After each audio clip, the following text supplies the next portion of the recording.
څنګه چل دی عادل خان خی سهیل افریدي خبره کوم وزیر الله خبر خیریت شکر دی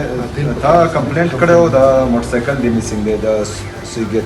نو څه پولیس والا در سره کوپریشن کړو زه صحیح ده دا